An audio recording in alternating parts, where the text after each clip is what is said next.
नमस्कार सभी साथियों को स्वागत करता हूं सभी का इस YouTube चैनल पर जिसका नाम है स्टडी विद पीएन लोधा। साथियों, रीट एग्ज़ाम 2022 के लिए और साथ ही थर्ड ग्रेड मुख्य पेपर के लिए रीट एग्ज़ाम आपके जुलाई में आयोजित होगा और थर्ड ग्रेड का जो एग्ज़ाम है वो आपके जनवरी 2023 में आयोजित होने वाला है। तो दोनों ही पेपर के लिए चाहे लेवल 1 हो या लेवल 2 हो, दोनों लेवल के लिए बेहद ही शानदार शिक्षण विधियों का पेपर नंबर 45 आज आपके लिए लेकर आया हूँ। टोटल 2500 प्रश्नों की ये श्रृंखला चल रही है साथियों। निश्चित सफलता पाने के लिए वीडियो को पूरा जरूर एक बार देख करके जाइएगा साथियों।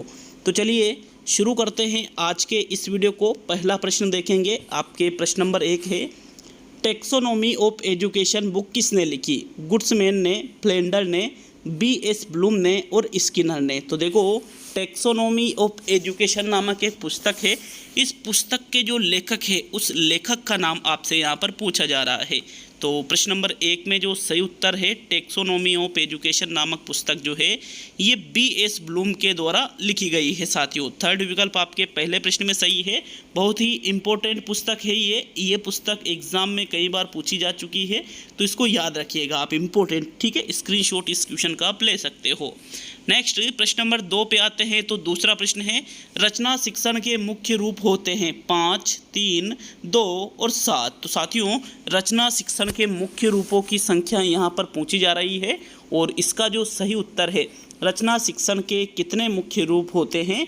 3 मुख्य रूप इसके होते हैं साथियों। दूसरा विकल्प आपके प्रश्न नंबर 2 में सही रहेगा। चलिए नेक्स्ट प्रश्न नंबर 3 पे बढ़ते हैं। तो तीसरा प्रश्न है, संपूर्ण विद्यालय का वातावरण किसके अंतर्गत आता है? औपचारिक शिक्षण के अंतर्गत, अनौपचारिक शिक्षण के अंतर्गत, पाठ्यचर्या के अंतर्गत और इनमें से कोई नहीं। तो कोई नहीं वाला विकल्प आपका आंसर नहीं होता है। देखो, संपूर्ण विद्यालय का वातावरण जिसमें शैक्षिक और जो सह शैक्षिक चीज़ें होती है दोनों इसमें सम्मिलित होती है, जो कि पाठ्यचर्या के अंतर्गत आता है। किसके अंतर्गत आता है? पाठ्यचर्या के अंतर्गत। तो विकल्प नंबर आपका 3 सही है। देखो, एक पाठ्यक्रम शब्द भी होता है जिसमें जो कक्ष में जो चीज़ें हम बच्चों को पढ़ाते हैं वो चीज़ें तो पाठ्यक्रम के अंतर्गत आती है और पाठ्यचर्या में संपूर्ण विद्यालय का जो कार्यक्रम है वो आ जाता है। तो विकल्प 3 आपके तीसरे प्रश्न का सही उत्तर होगा। नेक्स्ट प्रश्न नंबर 4 की ओर बढ़ते हैं। तो चलिए चौथा प्रश्न देखेंगे, प्रोजेक्ट विधि का सबसे पहले प्रयोग सामाजिक विज्ञान में किसने किया था? किलपेट्रिक ने किया था, मोंटेसरी ने किया था, जॉन ड्यूवी ने किया था या रूसो ने किया था? तो देखो, यहाँ पर हमको ये तो पता है कि प्रोजेक्ट विधि किलपेट्रिक ने दी है, तो लगभग आप इस आधार पर ही इस प्रश्न का उत्तर दे सकते थे कि इनके जनक ये है, प्रोजेक्ट विधि के जनक किलपेट्रिक। तो किलपेट्रिक के द्वारा ही प्रोजेक्ट विधि का सबसे पहले प्रयोग किस में किया गया था? सामाजिक में किया गया था साथियों। विकल्प 1 आपके प्रश्न नंबर 4 का सही उत्तर है। नेक्स्ट प्रश्न संख्या 5 की ओर बढ़ेंगे। चलिए 5वां प्रश्न देखेंगे, भारत के संविधान की क्या विशेषता है? यह प्रश्न है तो ज्ञान परक प्रश्न है, बोध परक प्रश्न है, अनुप्रयोग परक प्रश्न है या विश्लेषणात्मक प्रश्न है? अब देखो, बच्चों से आपने पूछा कि भारत के संविधान की क्या विशेषता है, तो बच्चे वहाँ पर संविधान की विशेषता बताएंगे कि भाई भारत का संविधान विश्व का सबसे बड़ा संविधान है, यह लचीला संविधान है। जो भी चीज़ें इसकी विशेषताओं में आती है वो चीज़ें आप बच्चे यहाँ पर बताएंगे। तो ये किससे संबंधित है? उनके ज्ञान से संबंधित है। अतः ये प्रश्न भी ज्ञान परक विशेषता से संबंधित है। तो विकल्प 1 आपके प्रश्न नंबर 5 में सही रहेगा साथियों। नेक्स्ट प्रश्न नंबर 6 की ओर बढ़ेंगे। 6वां प्रश्न पूछ रहा है आपसे, सामाजिक अध्ययन शिक्षण का प्रमुख उद्देश्य क्या है? बालक को परीक्षा में पास करना, बालक का सामाजिकरण करना, बालक को समाज का ज्ञान देना और बालक को भाषण देना सिखाना। तो प्रश्न नंबर 6 में राइट आंसर बताइए। सामाजिक अध्ययन शिक्षण का प्रमुख उद्देश्य यहाँ पर पूछा जा रहा है। देखो, भाषण देना सिखाना तो सामाजिक अध्ययन का मुख्य उद्देश्य नहीं हो सकता है, ना ही परीक्षा में पास करवाना, बल्कि साथियों समाज का ज्ञान देना या सामाजिकरण करना, तो दोनों चीज़ों को अगर हम तुलनात्मक रूप से देखें, ज्ञान देना, यदि बालक को हमने समाज का ज्ञान तो दे दिया, लेकिन उसने उस ज्ञान को व्यवहार में ही नहीं लाया साथियों बच्चा, तो फिर ज्ञान देने का भी मज़ा कहाँ आया फिर उसमें। इसलिए तीसरा नहीं बल्कि इस प्रश्न का सही उत्तर रहेगा दूसरा, बालक का सामाजिकरण करना सामाजिक अध्ययन शिक्षण के प्रमुख उद्देश्यों में आता है। सेकंड विकल्प आपके प्रश्न नंबर 6 में सही है। नेक्स्ट प्रश्न नंबर 7 की ओर बढ़ते हैं। तो चलिए 7वां प्रश्न देखेंगे। कौशल से संबंधित क्रिया है, कौन सी है? सिद्धांतों का ज्ञान कराना, नियमों की तुलना कराना, चित्र बनाना और इनमें से सभी। तो साथियों देखो, ज्ञानात्मक उद्देश्य होता है आपके ज्ञानात्मक के बाद में अवबोधात्मक उद्देश्य होता है, आपके कौशलात्मक उद्देश्य होता है कौशलात्मक, अभिरुच्यात्मक उद्देश्य होता है अभिवृत्त्यात्मक उद्देश्य होता है। तो साथियों ये जो चीज़ें हैं यहाँ पर देखो, सिद्धांतों का ज्ञान कराना ज्ञानात्मक उद्देश्यों में आएगा। किस में आएगा? ज्ञानात्मक उद्देश्यों में। नियमों की तुलना करना आता है आपके अवबोधात्मक उद्देश्यों में। किसमें? अवबोधात्मक उद्देश्यों में ही आता है। और चित्र बनाना किस में आता है? आपके कौशलात्मक उद्देश्यों में इसको रखा जाता है। किसमें रखा जाता है? कौशलात्मक उद्देश्यों में रखा जाता है। और यहाँ कौशल से संबंधित क्रिया पूछी जा रही थी, इसलिए चित्र बनाना आपका जो थर्ड विकल्प है प्रश्न नंबर 7 में, यही आपका सही उत्तर होगा साथियों।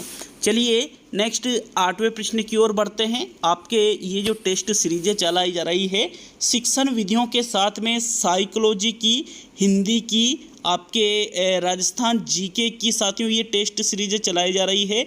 और प्रत्येक टेस्ट यहाँ पर 100 मतलब प्रत्येक जो सब्जेक्ट है इसके 100 टेस्ट करवाए जा रहे हैं। 100 राजस्थान जीके के 100 टेस्ट और 100 डिटेल कलर से भी आपको एनसीईआरटी किताबों में से करवाई जा रही है। तो चैनल पर नए हो तो सब्सक्राइब करके आप पिछले वीडियो देख सकते हो साथियों, और अपना अनुभव पाने के लिए। नेक्स्ट 8वां प्रश्न देखेंगे। तो प्रश्न नंबर 8 है, सूक्ष्म पाठ्य वस्तु को सूक्ष्म कालांश में पढ़ाना ही सूक्ष्म शिक्षण कहलाता है। यह परिभाषा किसके द्वारा दी गई है? H.C. मॉरिसन के द्वारा, R.S. वुडवर्थ के द्वारा, D.W. एलन के द्वारा, और इनमें से कोई नहीं। तो कोई नहीं वाला विकल्प आपका आंसर नहीं होगा। जो सूक्ष्म शिक्षण माइक्रो टीचिंग से संबंधित ये परिभाषा दी गई है, ये D.W. एलन के द्वारा दी गई है साथियों। तीसरा विकल्प आपके 8वें प्रश्न का सही उत्तर है। नेक्स्ट प्रश्न संख्या 9 की ओर बढ़ते हैं। 9वां प्रश्न देखेंगे। आपके प्रश्न नंबर 9 है, निर्धारण मापनी प्रविधि के जनक है Francis Galton, Likert, B.S. Bloom और स्टीफेन एम कोरे। तो देखो, एक निर्धारण मापनी है और एक संचय मापनी है। संचय मापनी के जनक लिकर्ट है, जबकि निर्धारण मापनी के जनक फ्रांसिस गाल्टन है। तो यहाँ पर निर्धारण मापनी का जनक पूछा गया है, तो फ्रांसिस गाल्टन वाला जो पहला विकल्प है साथियों, यह आपका आंसर होगा। अगर आपसे संचय मापनी के बारे में पूछे, याद रखिएगा बहुत ही इंपॉर्टेंट चीज़ें हैं ये। संचय मापनी के जनक आपको लिकर्ट को सही करना है। लिकर्ट की संचय मापनी है और निर्धारण मापनी किसकी है? फ्रांसिस गाल्टन की। तो विकल्प 1 आपके प्रश्न 9 में सही है। नेक्स्ट प्रश्न नंबर 10 पे आते हैं। मापन एवं मूल्यांकन हेतु साक्षात्कार प्रविधि का निर्माण किसने किया? B.S. ब्लूम ने किया, जॉन डार्ले ने किया, सिगमंड फ्रायड ने किया, या किलपेट्रिक ने किया? तो देखो, यहाँ पर साक्षात्कार प्रविधि के बारे में पूछा गया है कि ये जो साक्षात्कार विधि है इसका निर्माण किसके द्वारा किया गया है। तो साथियों, साक्षात्कार विधि का निर्माण ब्लूम या फ्रायड ने नहीं किया है, ना ही किलपेट्रिक ने किया है, बल्कि जॉन डार्ले के द्वारा साक्षात्कार विधि का निर्माण किया गया है साथियों, जिसमें आमने सामने बैठा करके यहाँ पर प्रश्न पूछे जाते हैं, साक्षात्कार किया जाता है। तो सेकंड विकल्प आपके 10वें प्रश्न में सही है। नेक्स्ट प्रश्न नंबर 11 को देख लेते हैं।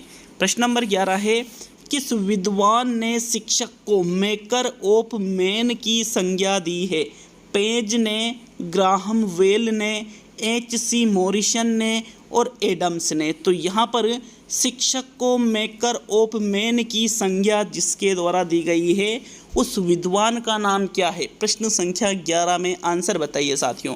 कौन सा विकल्प आपके 11वें प्रश्न का सही उत्तर रहेगा? तो चलिए राइट आंसर देख लेते हैं। आपके प्रश्न नंबर 11 में जो सही उत्तर है, यहाँ पर मेकर ऑफ मैन की संज्ञा शिक्षक को एडम्स के द्वारा दी गई है। किसको? शिक्षक को ए मेकर ऑफ मैन की संज्ञा किसने दी है? एडम्स ने दी है। चौथा विकल्प सही है, ये भी बहुत ही इम्पोर्टेंट क्वेश्चन है। चलिए साथियों, आपके 13वां प्रश्न है, 10 वर्षीय विद्यालय शिक्षा क्रम की अभिशंसा किसने की थी? यूजीसी ने, राष्ट्रीय शिक्षा परिषद ने, कोठारी शिक्षा आयोग ने और मुदालियर आयोग ने। तो देखो, जो 10 वर्षीय विद्यालय शिक्षा क्रम है, इसकी अभिशंसा जिस समिति के द्वारा या जिस आयोग के द्वारा दी गई है, उस आयोग का नाम बताना है। तो साथियों, प्रश्न नंबर 13 में राइट आंसर कौन सा रहेगा बताइए। तो 13वें प्रश्न का राइट आंसर देख लेते हैं। देखिए साथियों, 13वें प्रश्न का जो सही उत्तर है वो रहेगा आपके विकल्प नंबर 3। कोठारी शिक्षा आयोग 1964-66 के द्वारा यहाँ पर 10 वर्षीय विद्यालय शिक्षा क्रम की अभिशंसा की गई थी। देखो, यहाँ पर थर्ड विकल्प आपके सही रहेगा। नेक्स्ट प्रश्न नंबर 14 की ओर बढ़ेंगे। तो आपके 14वां प्रश्न देख लेते हैं। प्रश्न संख्या 14, एनसीईआरटी की स्थापना कब हुई साथियों? 1961 में हुई, 1962 में हुई, 1960 में हुई और 1964 में हुई। तो देखो, राष्ट्रीय स्तर की संस्था है एनसीईआरटी, संपूर्ण भारत के लिए है ये, और इसकी स्थापना कब की गई थी? 1961 में एनसीईआरटी की, एनसीईआरटी इसकी स्थापना 1961 में की गई थी। तो विकल्प नंबर आपका 1 सही है प्रश्न नंबर 14 में। नेक्स्ट प्रश्न संख्या 15 की ओर बढ़ेंगे। तो चलिए 15वां प्रश्न देखेंगे। प्रश्न नंबर 15 है, केंद्र सरकार ने मानव संसाधन विकास मंत्रालय की स्थापना कब की थी? 1980 में, 1983 में, 1988 में और 1985 में। तो यहाँ पर जो मानव संसाधन विकास मंत्रालय है, इसकी स्थापना जब की गई थी उसके बारे में आपसे प्रश्न नंबर 15 पूछ रहा है। तो यहाँ पर सन वाले भी अच्छे खासे प्रश्न आपको इस वीडियो में देखने को मिल रहे हैं। वैसे सन वाले ज़्यादा प्रश्न मैंने ऐड नहीं किए हैं पिछले जो टेस्ट है उनमें, बट इसमें कुछ प्रश्न मैंने ऐड किए हैं साथियों। तो इन प्रश्नों को विशेष तौर पे आपको याद रखना है। जो मानव संसाधन विकास मंत्रालय है, इसकी स्थापना सन 1985 में की गई थी। कब की गई थी? 1985 में। तो आपके 15वें प्रश्न में आपके चौथा विकल्प सही रहेगा। नेक्स्ट प्रश्न संख्या 16 की ओर बढ़ेंगे। 16वां प्रश्न देखते हैं, क्या है प्रश्न नंबर 16।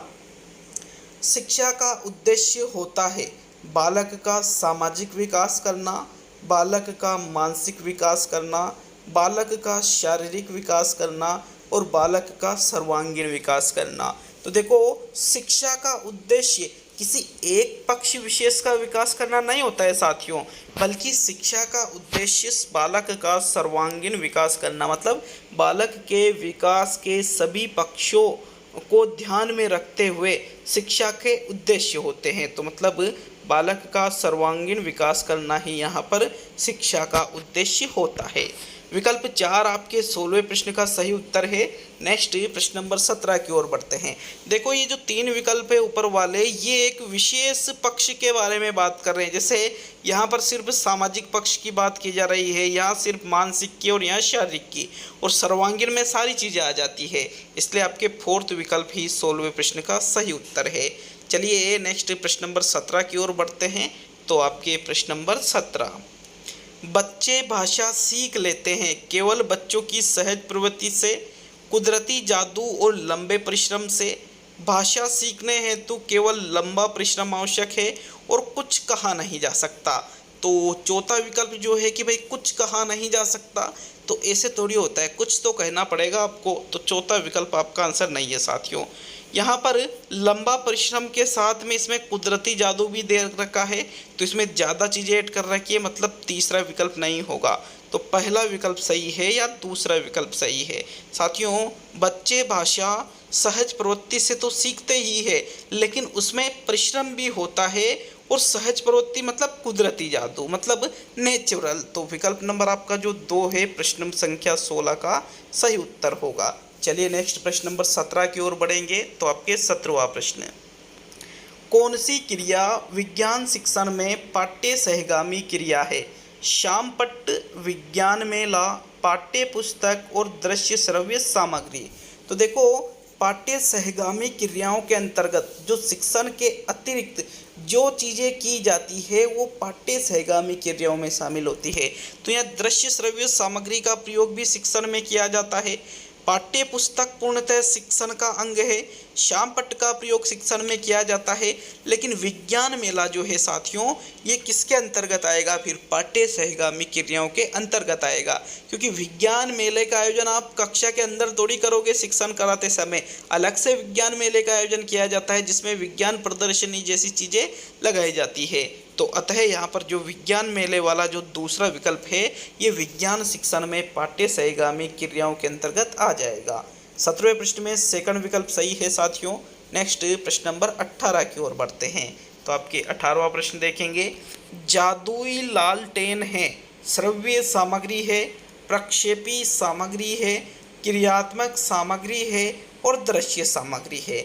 तो देखो, जादुई लालटेन, मैजिक लैंटर्न जिसको कहा जाता है, तो ये श्रव्य सामग्री तो नहीं है। पहला विकल्प तो आपका बिल्कुल ही गलत है, ना ही ये क्रियात्मक सामग्री है साथियों। तो पहला और तीसरा तो गलत हो गया। अब जादुई लालटेन अगर हम दृश्य श्रव्य और श्रव्य दृश्य के आधार पर देखें तो साथियों ये बिल्कुल दृश्य सामग्री है। अगर हम प्रक्षेपण के आधार पर देखें तो ये प्रक्षेपी सामग्री है। लेकिन यहाँ कोई आधार नहीं दे रखा है, इसकी वजह से फिर आपके इस प्रश्न में जादुई लालटेन प्रक्षेपी सामग्री भी है और दृश्य सामग्री भी है। अगर यहाँ प्रक्षेपण के आधार पर पूछता तो सिर्फ हम दूसरा विकल्प सही करते साथियों, लेकिन ऐसा नहीं है। तो दूसरा और चौथा 18वें प्रश्न में सही आंसर होगा। नेक्स्ट प्रश्न नंबर 19 की ओर बढ़ेंगे। तो आपके प्रश्न नंबर 19, उच्च प्राथमिक स्तर पर गणित शिक्षण का सर्वाधिक महत्व किस रूप में है? भौतिक रूप में है, मानसिक रूप में है, व्यवहारिक रूप में है या आध्यात्मिक रूप में है?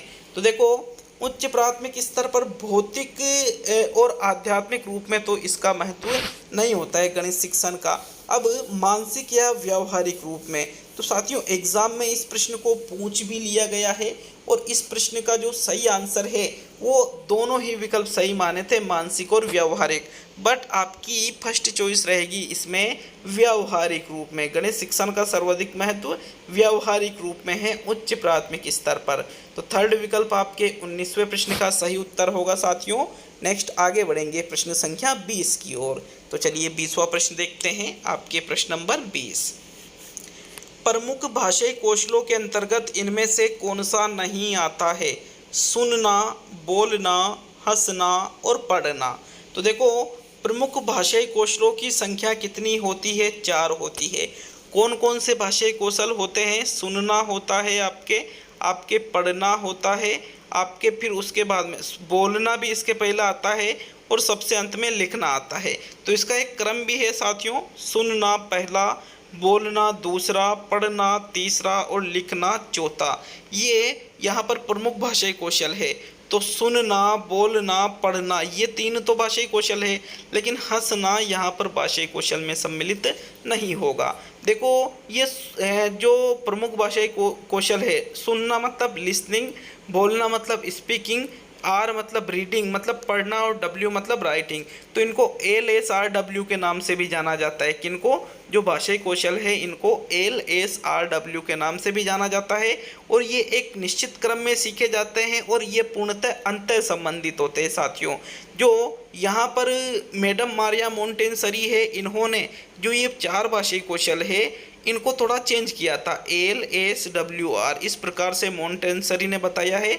ये मोंटेसरी के अनुसार पूछे तब आपको LSWR करना है, नॉर्मली LSRW होता है साथियों। तो नेक्स्ट 21वें क्वेश्चन की ओर बढ़ेंगे। यहाँ थर्ड विकल्प सही रहेगा। तो चलिए 21वें प्रश्न को देख लेते हैं साथियों। 21वां प्रश्न है, निरीक्षण विधि की विशेषता नहीं है।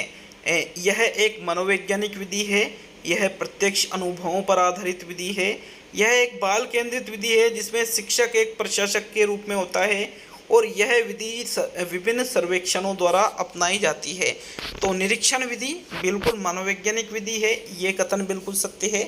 प्रत्यक्ष अनुभव बालक इसमें प्राप्त करता है, ये भी कथन सत्य है। और विभिन्न सर्वेक्षणों द्वारा भी इस विधि का प्रयोग किया जाता है। लेकिन तीसरा विकल्प कह रहा है कि यह एक बाल केंद्रित विधि है जिसमें शिक्षक एक प्रशासक के रूप में होता है। तो प्रशासक के रूप में नहीं बल्कि शिक्षक किसके रूप में होता है इस विधि में, निर्देशक के रूप में होता है साथियों। इसलिए 21वां जो प्रश्न है इसमें तीसरा विकल्प आपका सही रहेगा। ये प्रशासक शब्द गलत आ रहा है यहाँ पर। तो चलिए आगे बढ़ेंगे प्रश्न नंबर 22 की ओर। 22वां प्रश्न देखते हैं। आपके प्रश्न नंबर 22 है, पर्यावरण अध्ययन की प्रकृति निम्न का समर्थन नहीं करती है।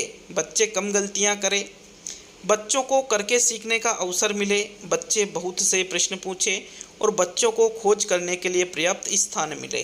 तो जो पर्यावरण अध्ययन की प्रकृति है वो जिसका समर्थन नहीं करती है वो देखना है साथियों। पर्यावरण अध्ययन में बच्चे बहुत से प्रश्न पूछे होना चाहिए क्योंकि यह उनकी सजगता को दर्शाता है। बच्चों को खोज करने के लिए पर्याप्त स्थान मिले ये भी होना चाहिए, बच्चों को करके सीखने का अवसर मिले ये भी होना चाहिए, लेकिन कम गलतियां करे तो ये पर्यावरण अध्ययन की प्रकृति इसका समर्थन नहीं करती है। विकल्प नंबर आपका जो 1 है प्रश्न नंबर 22 में सही उत्तर है। नेक्स्ट प्रश्न नंबर 23 की ओर बढ़ेंगे। तो 23वां प्रश्न देख लेते हैं। आपके प्रश्न नंबर 23, अन्वेषण के दौरान छात्र कार्य करता है पूर्ण स्वतंत्र होकर शिक्षक के निर्देश अनुसार, प्राचार्य के निर्देश अनुसार और अभिभावकों के निर्देश अनुसार। देखो अन्वेषण मतलब खोज विधि की बात की जा रही है। तो खोज विधि में छात्र सक्रिय रहकर खोज के माध्यम से समस्या का समाधान करता है, लेकिन वो इस दौरान जो कार्य करेगा छात्र, क्या वो अभिभावकों के निर्देशानुसार करेगा? जी नहीं, गलत है। प्राचार्य के निर्देशानुसार करेगा? गलत है। पहला या दूसरा, पूर्ण स्वतंत्र होकर या शिक्षक के निर्देशानुसार। तो 23वें प्रश्न में सही आंसर बताइए साथियों। लिए इसका सही उत्तर देख लेते हैं। अन्वेषण, जब बालक खोज करता है साथियों तो इस दौरान वह पूर्ण स्वतंत्र होकर नहीं बल्कि शिक्षक के निर्देश अनुसार कार्य करता है, क्योंकि निर्देशन का कार्य कौन करता है? शिक्षक करता है इस विधि में। अतः दूसरा विकल्प ही 23 का सही आंसर है। अब आज का सेकंड लास्ट मतलब 24वां प्रश्न, छात्र सबसे अच्छा सीखता है सुनकर सीखता है, पढ़कर सीखता है, करके सीखता है या इनमें से सभी। तो यहाँ पर मोस्ट इम्पोर्टेंट की बात की जा रही है, सबसे अच्छे तरीके से सुनकर सीखेगा, पढ़कर सीखेगा या करके सीखेगा। तो साथियों राइट आंसर है छात्र सबसे अच्छे तरीके से करके सीखता है। जो चीज़ें वो लर्निंग बाय डूइंग के माध्यम से सीखे, लर्निंग बाय डूइंग करके सीखना वो स्थायी होती है, वो उस चीज़ को अच्छे से ग्रहण करता है क्योंकि प्रत्यक्ष अनुभव उसको प्राप्त होता है। तो विकल्प 3 आपके 24 में सही है।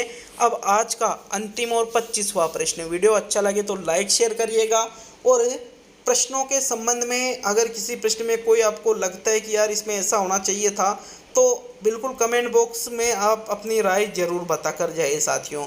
अंतिम और 25वां प्रश्न देख लेते हैं। आपके 25वां प्रश्न, दृश्य श्रव्य सामग्री कार्य करती है एक उत्प्रेरक की तरह, एक साध्य की तरह, एक माध्यम की तरह और इनमें से कोई भी नहीं। तो कोई नहीं को हम हटा देते हैं साथियों। ये साध्य नहीं है, साधन है, अतः यह साध्य की तरह भी कार्य नहीं करेगी। जो दृश्य श्रव्य सामग्री है यह एक उत्प्रेरक की तरह कार्य करती है। कैसे कार्य करती है? उत्प्रेरक की तरह। तो विकल्प 1 आपके प्रश्न नंबर 25 में सही है। ये आपके 45 टेस्ट पूरे हो चुके हैं शिक्षण विधियों के। देखो 55 टेस्ट आना और बाकी है टोटल 100 टेस्टों में से। पिछले सारे टेस्ट, ये आपको जो प्लेलिस्ट दिख रही है ना, इस पर टच करके सारे टेस्ट अटेंड कर सकते हो आप। तो मिलते हैं अगले वीडियो में। बहुत बहुत धन्यवाद वीडियो को पूरा देखने के लिए।